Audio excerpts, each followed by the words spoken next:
और आज हम गर्व के साथ कह सकते हैं मोदी है तो मुमकिन है।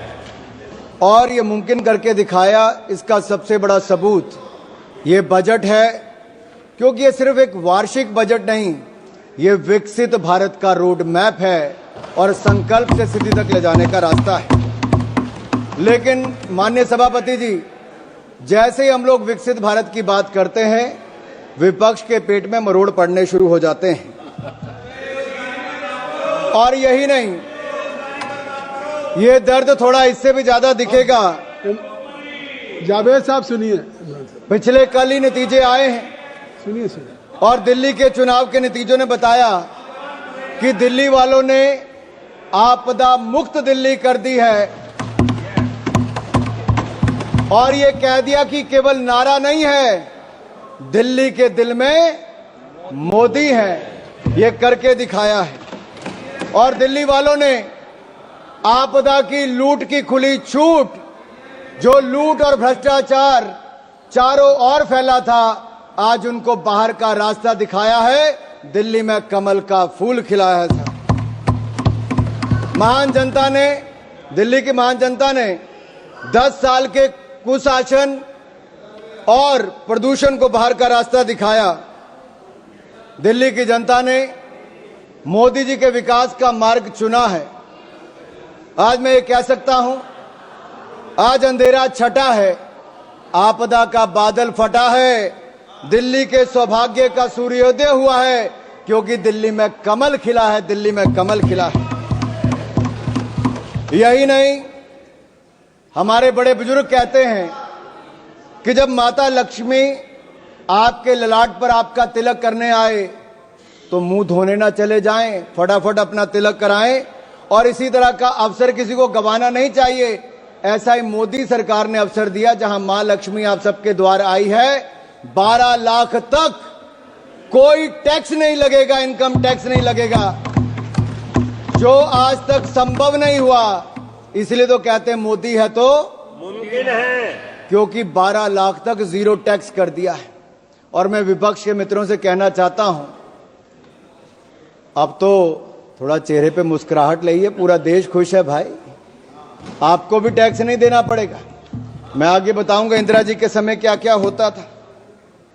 आज भारत के 4 ग्रोथ इंजन तय हुए हैं, एग्रीकल्चर हो, एमएसएमई हो, इन्वेस्टमेंट हो या एक्सपोर्ट हो।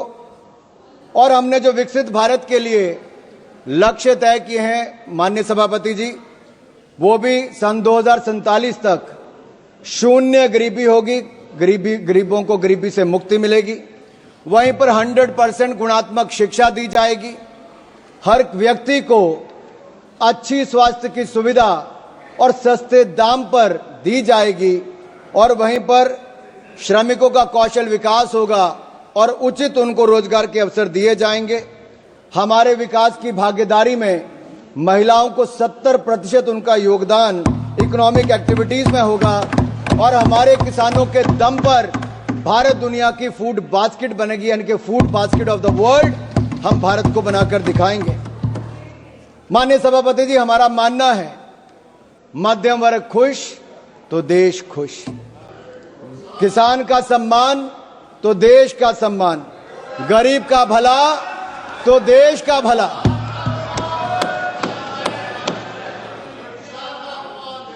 सुनना ही नहीं चाहते सर।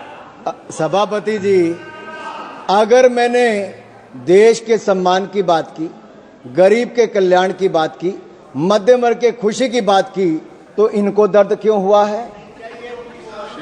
क्योंकि 60 वर्षों तक आपने दर्द दर्द और दर्द ही दिया है, और हमने दर्द से मुक्ति दिलाने का काम किया। और वो मोदी जी ने दी मध्यम वर्ग को राहत, तो विपक्ष को हुई आहत। और इनका दर्द दिखाता है, ना इनको मध्यम वर्ग से मतलब है, ना ही गरीब से। और इनका तो वही घिसा पिटा पुराना टेप रिकॉर्ड चल रहा है, कुछ नया तो है ही नहीं, नई सोच नहीं, कुछ नया कहने के लिए नहीं। महोदय, इस बार विदेशी चिंगारी ना होने का असर साफ दिख रहा है, और ये विपक्ष पर विदेशी चिंगारी ना होने का असर साफ दिख रहा है। उधर चिंगारी बुझी और इधर विपक्ष बुझ गया है। समझ रहे हैं ना आप? निशिकांत जी ने सुबह बताया भी था थोड़ा सा, और समझदार को तो इशारा ही काफी होता है। इनके जमाने में इनकम टैक्स का चाबुक चलता था, टैक्स टेररिज्म था, और ये टैक्स का चाबुक चलाने वाले हमसे पूछ रहे हैं कि आपने बजट ऐसा क्यों दिया है। और राहुल गांधी जी क्या कहते हैं? नेता प्रतिपक्ष कहते हैं, Rahul ji calls it as a band-aid budget. अरे आप लोग घाव देते रहे, हम घाव भरते रहे। Late me say this is not a bandage budget, this is a booster budget, this is a booster budget, this is a booster shot. और जो कहते हैं कि पैराडाइम शिफ्ट की बात करते हैं, माननीय सभापति जी मैं कहना चाहता हूं पैराडाइम शिफ्ट तो आया है। यूपीए के समय स्कैम भारत था, आपके समय 2G स्कैम हो, कॉमनवेल्थ गेम्स स्कैम हो, अंतरिक्ष देवास स्कैम हो, कोल स्कैम हो, अगस्ता वेस्टलैंड स्कैम हो, स्कैम पर स्कैम था। और ये स्कैम भारत से आज सक्षम भारत की ओर कोई लेकर आया है तो नरेंद्र मोदी जी लेकर आए हैं। आज हम बात करते हैं एस्पिरेशनल इंडिया की, स्टार्टअप इंडिया की, विकसित इंडिया की, खेलो इंडिया की। अभी दयानिधि मरन जी खेलो इंडिया की बात कर रहे थे। वो अपने राज्य के खेल मंत्री की बात तो की, ये नहीं बताया कि मोदी जी ने खेलो इंडिया दिया था और तमिलनाडु में कराने का निर्णय हमने लिया था। उस समय मैं ही खेल मंत्री था, मोदी जी ने लिया था। And let me say this to each and everyone, aspirational India will not sit until we make India विकसित। और ये विकसित भारत हम बनाकर रहेंगे। हमारी एक नहीं अनेक योजनाएं उसी दिशा में है। कांग्रेस के समय जब बजट था तो एक फैमिली के वेलफेयर के लिए था। आज मोदी सरकार का बजट नेशनल वेलफेयर के लिए, नेशनल वेलफेयर के लिए। इनके लिए परिवार प्राथमिकता थी, हमारे लिए देश प्राथमिकता है। और इसीलिए आज लगातार हम लोग आगे बढ़ रहे हैं। मुझे पता है आप लोग मिडिल क्लास के नाम पे आपके चेहरे पे दर्द क्यों दिखा। ये दर्द जो झलका है ना साहब इनका, इनके लिए मिडिल क्लास के वर्ग, टैक्स पेयर इनकी तिजोरी भरने वाला था। टैक्स तो मिडिल क्लास देता था, घोटालों में कांग्रेसी पैसा खा जाते थे, एक के बाद दूसरा स्कैम करके दिखाते थे। इन लोगों के लिए मिडिल क्लास इनकी तिजोरी भरने वाला है। हमारे लिए मोदी जी के लिए मिडिल क्लास ग्रोथ पार्टनर है, देश के विकास का भागीदार है। इनके समय टैक्स टेररिज्म था, टैक्स कलेक्शन, उस पर प्रेशर बनाया जाता था। हमारे समय टैक्स में राहत दी जाती है और साथ ही साथ टैक्स कलेक्शन बढ़ाकर भी दिया जाता है। One nation one tax, GST लाने का किसी में दम था तो प्रधानमंत्री नरेंद्र मोदी जी लेकर आए। आज रिकॉर्ड जीएसटी कलेक्शन है साहब, 1,75,000 करोड़ रुपया औसतन हर महीने का टैक्स कलेक्शन है। उसका सबसे बड़ा लाभ राज्य की सरकारों को मिल रहा है। और यह बजट केवल जीडीपी का आंकड़ा नहीं, या मैं कहूं जीडीपी का नहीं, जो ग्रॉस डोमेस्टिक प्रोडक्ट आप कहते हैं वो नहीं, ये जीडीपी हमारे लिए है गरीब, देशभक्ति और प्रगति। जीडीपी गरीब, देशभक्ति और प्रगति इनके लिए है।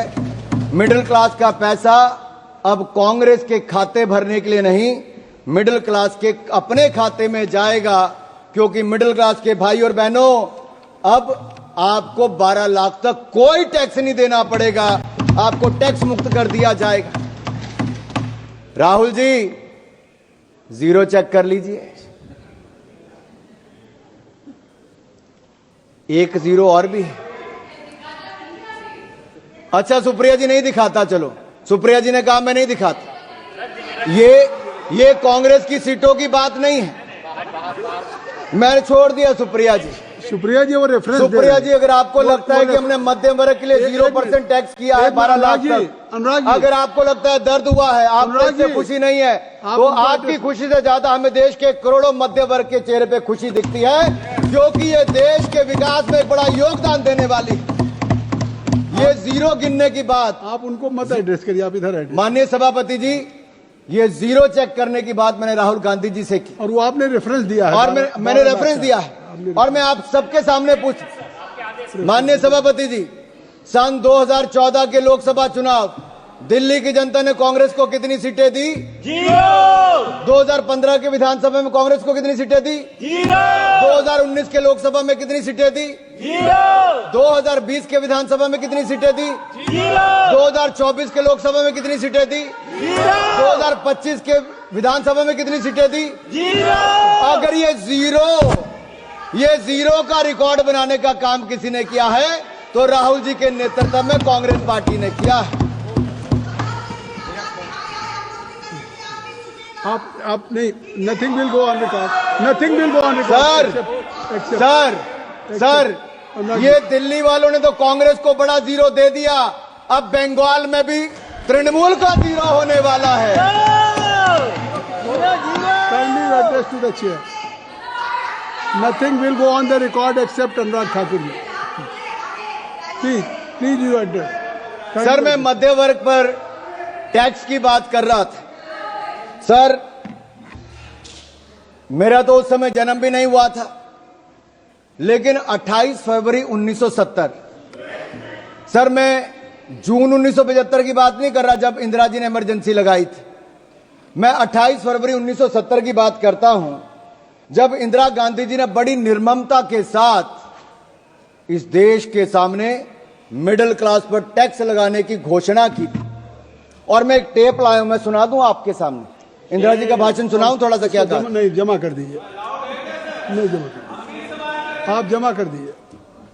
नहीं, इनमें से बहुत सारे नहीं, आप सर, बात इंदिरा जी ने आप नहीं सर, ये कांग्रेस पार्टी कहां मैं इजाजत दे रहा हूं, आप बढ़िए। सर, कांग्रेस चाहती है कि इंदिरा जी की टेप ना चले, नियम कहता है कि ना चले, लेकिन मैं आंकड़ा जरूर बताना चाहता हूं कि कैसे इंदिरा जी ने एक और तो इमरजेंसी लगाकर काला अध्याय दिया, लेकिन दूसरा 28 फरवरी 1970 को सरकार के टैक्स स्ट्रक्चर को देख लीजिए, जहां पर कमाई करने वाले जिनको दिन रात मेहनत करते थे उनको डायरेक्ट टैक्स 97.5% लगा दिया गया था, 97.5% टैक्स लगा दिया था। और सर, मैं सुप्रिया जी से पूछना चाहता हूं, मनीष तिवारी जी और अन्य विपक्ष के नेताओं से पूछना चाहता हूं, उस समय का 97.5% टैक्स ठीक था या आज नरेंद्र मोदी जी की सरकार में जीरो टैक्स ठीक है? जीरो। उस समय 5000 के बाद इतना टैक्स लग जाता था।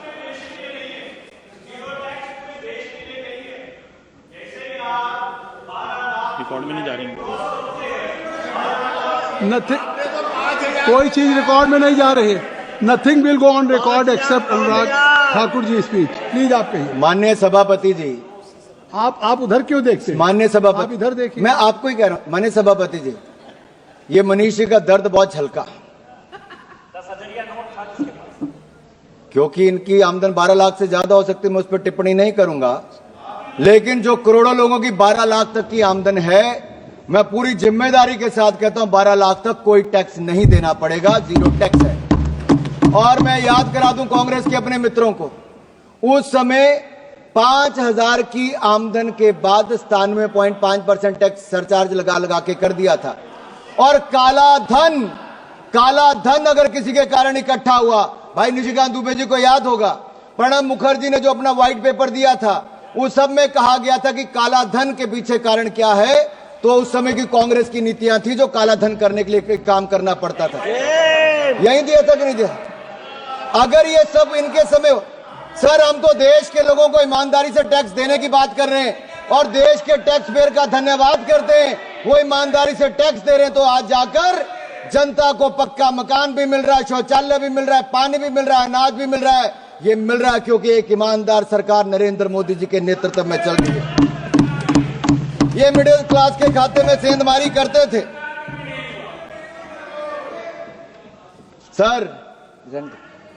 सर लीडर ऑफ ऑपोजिशन है नहीं, शायद वो आलोपित हो गए हैं, मैं इस पे नहीं कहूंगा। सर वो बार बार सर बैठे बैठे मत टिप्पणी करिए जावेद साहब।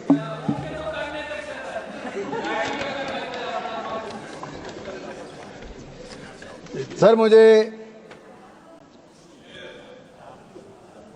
एक दो बातें यहां पे जरूर कहनी है। मैंने मध्यम वर्ग की बात की, लेकिन गरीब की बात जरूर करूंगा। सर, एक राजनीतिक दल ऐसा है जिनके पहले प्रधानमंत्री से लेके मोदी जी से पहले के प्रधानमंत्री, यानी कि नेहरू जी से लेके मनमोहन सिंह जी तक, इन सब लोगों ने गरीबी हटाओ का नारा लगाया, गरीबों को छलने का काम किया और गरीबों के लिए गड्ढे खोदने का काम किया। लेकिन एक गरीब मां के बेटे नरेंद्र मोदी जी ने मात्र 10 वर्षों में कर दिखाया जो आप 60 साल में नहीं कर पाए। 4 करोड़ गरीबों को पक्के मकान बनाकर दे दिए और 3 करोड़ पक्के और मकान मंजूर कर दिए। लेकिन इनके किसी सांसद की सदस्यता जाने पर जब मकान खाली करने को कहा जाता है तो इनका दर्द तब झलकता है कि मकान खाली कर दिया, मकान नहीं है। आप सोचो 70 साल तक वो लोग कितने अपने मकान को छोड़ना पड़ता था, और मोदी जी ने तो 25 करोड़ गरीबों को मल्टी डिमेंशनल पॉवर्टी लाइन से बाहर निकाला है। ये अपने आप में दुनिया कहती है कि क्या शानदार काम Narendra Modi. But sir, the people who have a habit to go overseas and speak in universities like Oxford, Cambridge, and they say poverty is a state of mind, तो इनके माइंड दिखते हैं, इनकी सोच दिखती क्या है। हमने विदेशी मानसिकता नहीं रखी, हमने देशी अपना जो तरीका है उससे काम किया, और जहां एक और हमने करोड़ों गरीबों को पक्का मकान बनाकर दिया। हमने संकल्प लिया है 2047 से पहले भारत को गरीबी मुक्त करेंगे, जीरो पॉवर्टी बाय 2047 करके दिखाएंगे। लेकिन सर, कुछ लोगों की दिक्कत है। कुछ लोग अमेठी रायबरेली जाते हैं तो उनको तो झोंपड़ियां चाहिए थी, सड़कों पे लेटे हुए गरीब चाहिए थे। फोटो सेशन के लिए झोंपड़ी होनी बहुत जरूरी थी, वर्षों तक ये होती रही। कलावती चाहिए थी। अभी वो पिछली बार जरा साउथ से आके वापस नॉर्थ में आए तो पूछ रहे थे झोंपड़ी कोई मिली नहीं, फोटो सेशन कहां करवाएंगे। तो वहां के लोगों ने कहा, भाई नरेंद्र मोदी की सरकार ने पिछले 10 सालों में यहां के लाखों गरीबों के लिए पक्का मकान बनाकर दे दिया। अब उनको समृद्धि और स्वाभिमान के साथ जीना सिखा दिया है, और गरीबी रेखा के पार ले जाने का काम नरेंद्र मोदी जी की सरकार ने किया। मैं तो इतना ही कहूंगा, आपने गरीब और गुरमत में उनको रखा। सर, मुझे जो 1-2 बातें यहां पर और करनी है, मैं इतना ही कहूंगा सभापति जी, विपक्ष की बातों में सच का अभाव है, क्योंकि झूठ बोलना तो इनका स्वभाव है। और मैं आंकड़े देकर बताता हूं, अगर इनकी 2014 में 16 IIT थे, आज बढ़कर 23 हो गए। 13 IIM थे, आज बढ़कर 21 हो गए। 9 IIIT थे, वो 25 हो गए।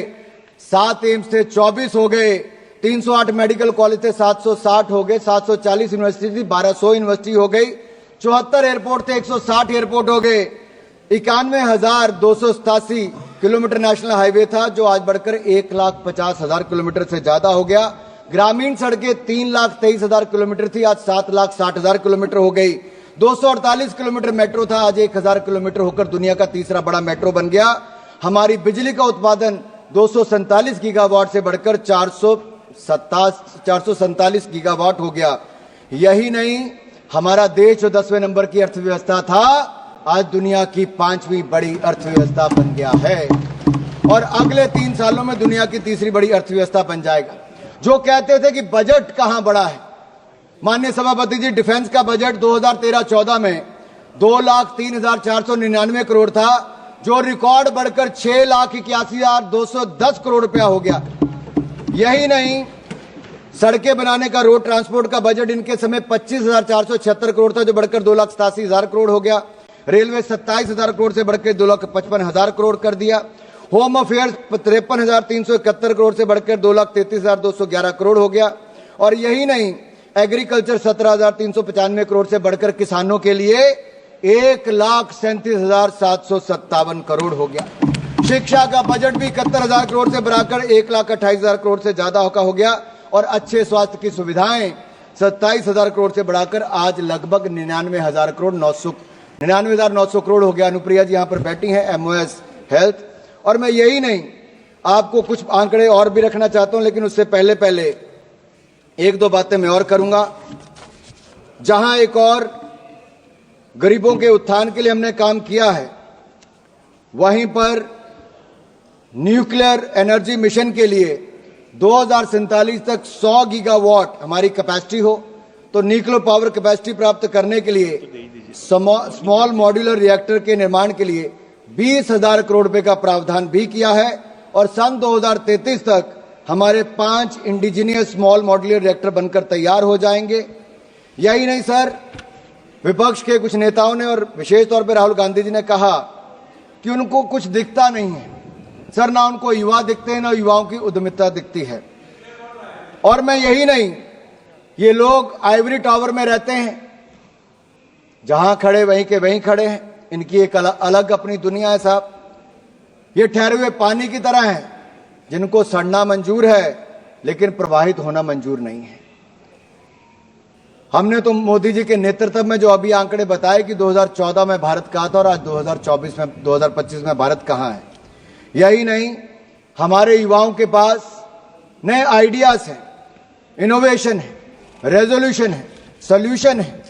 लेकिन मैं एक सवाल इनसे पूछता हूं, 2014 से पहले स्टार्टअप कहां था? मोदी जी को युवाओं पर विश्वास था तो स्टार्टअप इंडिया लेकर आए।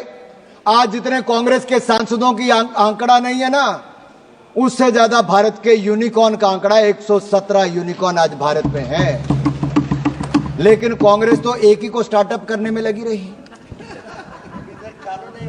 साहब, कितनी बार लॉन्च किया, ऐसा स्टार्टअप था कि वो पास ही नहीं हो पाया, बार बार फेल हो गया।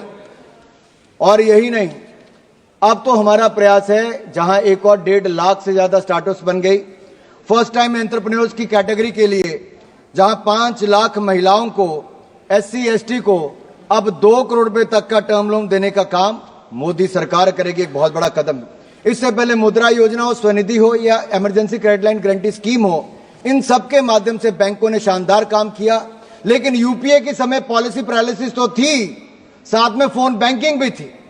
क्योंकि मनीष जी ने अभी कहा कि पॉलिसी पैरालिसिस इनके समय था, फोन बैंकिंग भी थी। 12 में से 11 बैंक घाटे में थे, पीसीए फ्रेमवर्क में थे। हम 4R लेकर आए और हमने बैंकों को सुधार किया। आज 12 के 12 बैंक मुनाफे में हैं। अकेला एसबीआई 66,000 करोड़ रुपए का मुनाफा कमा रहा सर, 66,000 करोड़ का। यही नहीं सर, अगर आप देखिए, हम सर, मुझे 4-5 मिनट में खत्म कर दूंगा sir. If today we have to say, we can say Congress is anti business, anti entrepreneur and anti youth party. Sir, मैं एक आपके माध्यम से देश समाज के सामने, संसद सदन के सामने एक बात रखना चाहता हूं। एआई की बात की गई। क्या एआई केवल आर्टिफिशियल इंटेलिजेंस की बात है? मोदी ने कहा हम तो एस्पिरेशनल इंडिया को आर्टिफिशियल इंटेलिजेंस के साथ जोड़कर देख रहे हैं। लेकिन एआई एक एंटी इंडिया सोच के लिए भी है। सर, वो लोग जो सेंसेक्स के गिरने पर सेलिब्रेट करते हैं, झूमते हैं, जो फाइनेंशियल इंस्टीट्यूशन को डैमेज करने के लिए लगातार प्रयासरत रहते हैं, जो भारत के नुकसान करने की बार बार कोशिशें करते हैं, जो भारत को बदनाम करने का प्रयास करते हैं, क्या आपको लगता है देश के लोग कभी उनके साथ खड़े होंगे? ये एआई जो है ना, एंटी इंडिया वाले, इनके साथ कभी कोई खड़ा नहीं होगा। और सर, एक गठबंधन भी बड़ा था। वो कहते हैं ना, 7 फेरे भी लेने हो तो सत्यता, समर्पण और प्रेम ना हो तो वो 7 जन्म का साथ भी नहीं चलता, 7 महीने भी नहीं चलता। और यही इंडी गठबंधन के साथ वो आज तार होता नजर आ रहा है। आज छोटे छोटे दल भी कांग्रेस को कहते हैं कि इनका नेतृत्व हमें नहीं चाहिए। यही नहीं सर, लीडर ऑफ ऑपोजिशन के, नेता प्रतिपक्ष के लिए मैंने पहले भी कहा था कि नेता प्रतिपक्ष का पद जिम्मेदारी और ईमानदारी का है। लेकिन इनसे जिम्मेदारी और ईमानदारी की उम्मीद करना वैसा ही है जैसे किसी बिल्ली को दूध की रखवाली करने के लिए बोल दो सर। और यही नहीं सर, हमने सेमीकंडक्टर को लेकर आए, बड़ी बड़ी हजारों करोड़ की इन्वेस्टमेंट आई। एस्पिरेशनल इंडिया को, आर्टिफिशियल इंटेलिजेंस को भी आगे लेकर आएंगे। सर, मैं 2 मिनट में बस खत्म कर रहा हूं। आर्टिफिशियल इंटेलिजेंस का इस्तेमाल मोदी जी भारत के सशक्तिकरण के लिए करना चाहते हैं, लेकिन विपक्ष के एक नेता इसको विभक्तिकरण के लिए करना चाहते, क्योंकि वो एआई का उपयोग कास्ट सेंसस के लिए करना चाहते हैं, जो आज भी जात पात से बाहर ना आना चाहते हो। अभी एक सांसद ने भाषण दिया, उन्हें केवल एक क्षेत्र की बात करके छोड़ दी सर। आज भी क्षेत्रवाद जातवाद के नाम पर अगर विपक्ष देश को बांटने का प्रयास करेगा, और कांग्रेस के एक सांसद ने पिछले सत्र में भी, पिछले जो हमारा सदन था उसमें भी कहा था कि दक्षिण भारत के लिए कर dीजिए, वहां की जनता ने भी उसको वापस चुनकर नहीं भेजा, क्योंकि देश एक रहना जानता है और मोदी जी के नेतृत्व में एक रह के आगे बढ़ना चाहता है। मैं राहुल गांधी जी ने कहा कि देश के फिस्कल डेफिसिट की बात की। मैं ये कहूंगा राहुल जी, आप फिस्कल डेफिसिट से ज्यादा अपने पॉलिटिकल डेफिसिट की चिंता कीजिए। फिस्कल डेफिसिट की चिंता मोदी जी कर लेंगे, दूसरे का मुझे पता नहीं। और यही नहीं सर, आज जो दिल्ली में केजरीवाल जी के साथ राहुल जी इल्लू इल्लू कर रहे थे ना, वो 70 में से 67 सीटों पर उनकी जमानत जब्त हो गई, खाता खुल नहीं पाया। और मैंने पहले भी कहा था, डबल डेटिंग करने वालों का हाल वो आज यहां पे नजर आ गया है। और राहुल गांधी जी के आइडियाज और विपक्ष के आइडिया को विपक्ष ने कृपया समाप्त, देश ने माना नहीं। सर ये आखिरी 2 लाइनें कह के मैं खत्म कर रहा हूं सर, क्योंकि सर मैं इतना ही कहूंगा, उन्होंने आंकड़े दिए हैं ना, आज देश और दुनिया में सर एक बहुत बड़ा आयोजन चल रहा है, वो है दिव्य और भव्य महाकुंभ का। भक्ति, अध्यात्म और सामाजिक समरसता से ओत प्रोत भारत का दर्शन करने का इससे अवसर मिलता है। सर मुझे भी परसों जाने का अवसर मिला, मैंने भी कुंभ में स्नान किया। मैं इस अलौकिक आनंद का वर्णन नहीं कर सकता। वैसे वहां के माहौल के बारे में एक बात जरूर मैं कर सकता हूं कि जात पात पूछे नहीं कोई, हरि को भजे सो हरि के होई। धन्यवाद। कहने के लिए सर, प्रयागराज में कुछ लोग कहते हैं कि उनके पुरखों ने, जैसे मान लीजिए जवाहरलाल नेहरू जी ने कुंभ में स्नान किया था, लेकिन आज की पीढ़ी जाने के लिए तैयार नहीं है। हालांकि जाते तो अवसर मिल जाता स्नान करने का भी, भारत के दर्शन करने का भी, दादाजी की समाधि पे फूल चढ़ाने का भी। और यही नहीं, हाँ हो सकता है सर अंकल सोरोस और अंकल सैम ने मना किया हो, कृपया समाप्त और फतवा जारी कर दिया हो कि ना कोई रामलला के दर्शन करने जाएगा, ना कोई कुंभ स्नान करने जाएगा। सर ये वही है जो दिल्ली के चुनाव में जिनके, कृपया समाप्त करें। Sir don't cut my time sir. कृपया समाप्त करें, कृपया समाप्त कर दिए। सर मैं बजट समाप्त कर दें।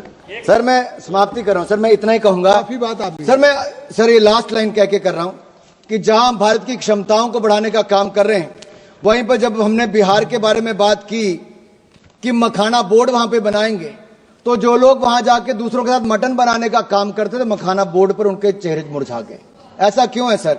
सर ग्रीनफील्ड एयरपोर्ट की बात हमने बिहार के लिए, तो उसका विरोध करना शुरू कर दिया।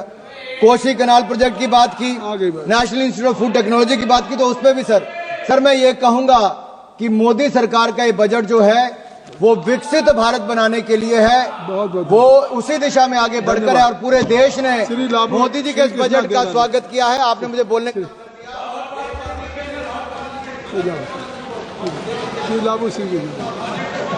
Sir thank you sir for allowing me to speak on union budget. Let him conclude sir. आपकी लास्ट लाइन तो हो गई कई बार। सर लास्ट लाइन है सर, ये बजट एक फोर्स मल्टीप्लायर है। ये बजट बचत बढ़ाएगा, निवेश बढ़ाएगा, खपत बढ़ाएगा और विकास को भी तेजी से बढ़ाएगा। देश की नागरिकों की जेब में, उनके बैंक अकाउंट में पैसा बचाएगा और ये नागरिक मिलकर सब विकसित भारत का जवाब दे दिया।